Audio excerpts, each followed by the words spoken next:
Word'da tekst tahrirlagan vaqtda tekstga nisbatan uning yo'nalishi, xat nusxasi va xat cho'nligini tengshash tekstga nisbatan eng asosiy xoslik hisoblanadi. Biz tuvanda amaliy misol orqali bu mashg'ulotlarni ko'rib o'taylik.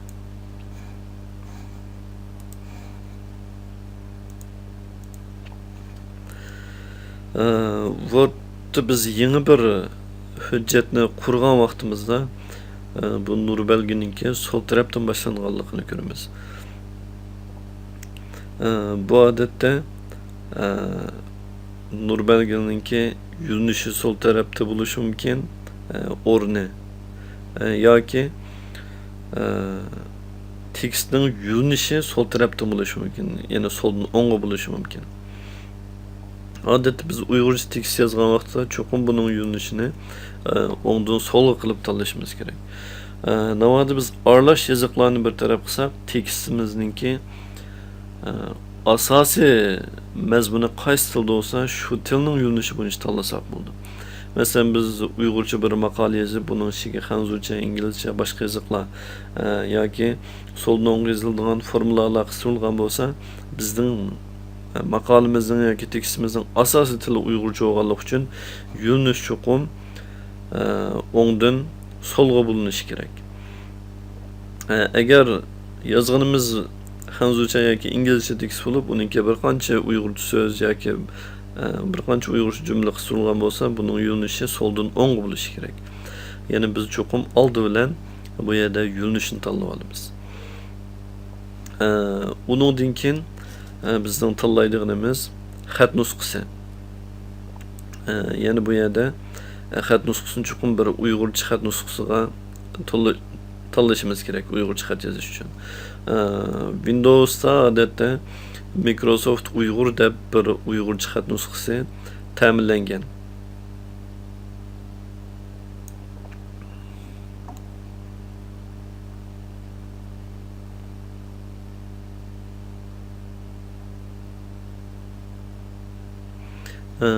Microsoft Uyg'ur xat nusxasi. Bu odatda biz sirtdan hech qanday xat nusxasi qochilmagan vaqtdami bu xat nusxasi kompyuterda bor. Navoda bu xat nusxasi bizga toza chiroyli ko'rinmasa yoki bu bizning ehtiyojimizni chiqarmay qolib qolsa, biz boshqa xat nusxalarini qochilab ishlatsak bo'ldi. Masalan, El-Kotibning xat nusxasi yoki televizor ko'rsatib taqatgan UKK kirgizgichning xat nusxasi deganga o'xshash. Windows Vista'dan Vista 7, 8 deganlarda Uyg'urcha kirgizgich bor bo'lg'achqa bizning Uyg'urcha kirgizgichni qo'shilishimizdan qat'iy hojat yo'q. Faqat xat nusxasini ko'chirib ishlasak bo'ldi. Xat nusxasini sistema diskisidagi Windows mundarajasining ostidagi fonts degan mundarajaning, ya'ni hujjat qisqichning ichiga ko'chirib qo'ysak ham uni Word'da ishlatgan bo'ldi. Biz xat nusxasini tanlab olgandan keyin yana bir tanlaydiganimiz xatninki cho'ng kichikligi. Masalan, bu 8 dan boshlab 72 gacha birlikda uningdan cho'ng yoki kichik yozsak bo'ldi. Normal tekstlarni odatda 11 degan xat nusxasida yozamiz. Hozir cho'ngroq ko'rinishi men cho'ngroq tanlab qo'y 20. Endi biz bu yerga xat yozsak bo'ldi. Masalan, buning uchun yana biz til tanlaymiz. Bu til tanlashimizni ko'rib o'tgan Uyg'urchani tanladik. Biz hozir qilgan mashg'ulot tartib bo'yicha oldi bilan yo'nalishni tanladik. Bu birinchisi. Ikkinchi qatim xat nusxasini tanladik. Uchinchi qatim xatning nomerini tanladik, ya'ni cho'ng kichikligini. Uningdan keyin to'rtinchi qatim kirgizadigan tilni tanladik. Uyg'urcha. Endi xat yozsak bo'ldi.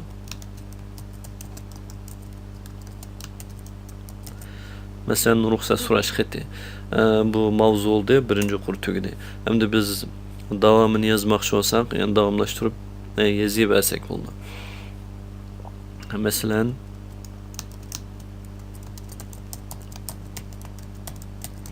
hurmatli muallim.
bir abzas mazmun tugidi. Uningdan keyin yangi qurdan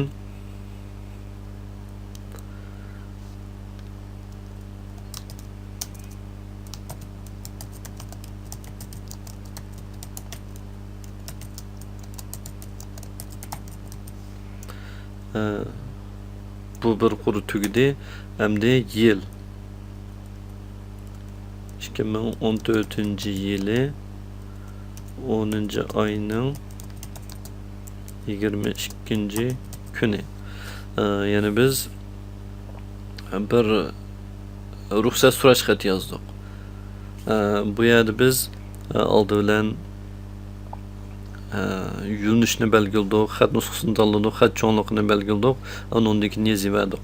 Bu yozganlarimiz hammasi shu bir qatim tanlash bilan amalga oshdi. Endi biz bu yezib bo'lgan tekstlarningmi, ya'ni xat nusxasi yoki cho'nligi, yo'nalishi deganlarni o'zgartiramiz. Masalan, bu ruxsat so'rash xati deganni tanlab, buningki xat nusxasini o'zgartiraylik. Masalan, al-kotib Tom. Endi buning ostidagi xatlarning hammasini, mavzudan boshqalarni al-kotib Tor degan xat nusxasiga o'zgartiraylik.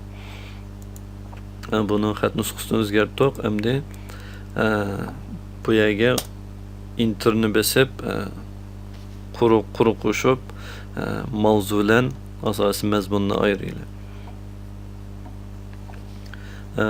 Bu yerga yana bir qur, bu yerga yana bir qurni tashlab, buni ayirsak. Demak, bizningki bir ruxsat so'rash xatimiz yozilib bo'ldi. Bu yerda biz o'rganmoqchi bo'lgan narsa yo'linish, xat nusxasi, xatning cho'nligi.